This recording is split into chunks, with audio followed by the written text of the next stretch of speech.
Hello বন্ধুরা, আজ একটা রান্নার রেসিপি নিয়ে চলে এলাম। আজ সয়া শাক ভাজা করব।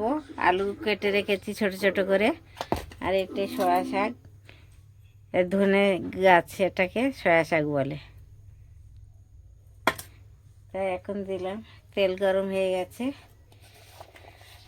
আলু তুলে দিচ্ছি।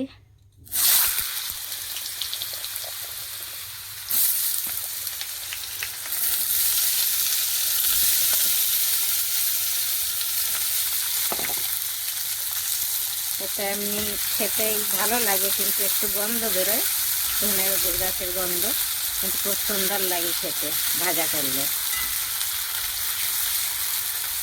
আলুটা ভেজে নেব, তারপরে দিয়ে দেবো কাঁচা লঙ্কা, দিয়ে দিচ্ছি 4-5টা।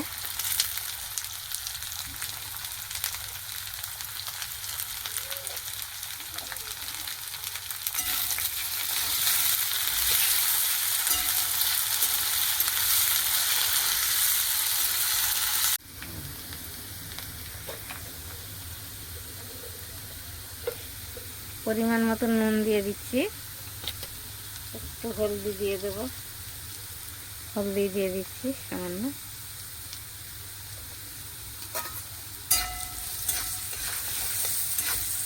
আলুটা ভাজা হয়ে গেছে, এবার শাকটা তুলে দেব।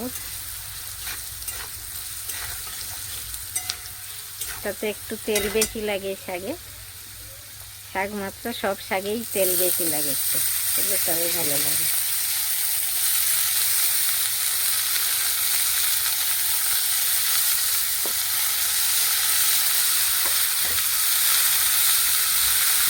যারা সয়া শাক খান না তারা একবার খেয়ে দেখবেন, একটু প্রথম প্রথম ভালো লাগবে না, তারপরে খুবই ভালো লাগবে।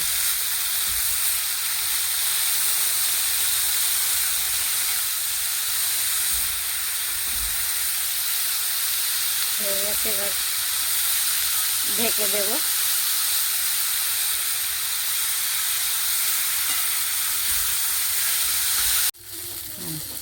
আমার সয়া শাকের ভাজা হয়ে গেছে, এবার নামিয়ে নিচ্ছি।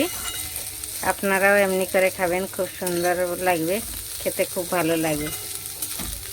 একটু তেল বেশি করে দেবেন, একটু এমনি করে ভাজা করবেন, খুবই ভালো লাগবে খেতে। ভালো লাগলে লাইক কমেন্ট শেয়ার করবেন, কিছু ভুল হলে কমেন্ট করে জানাবেন।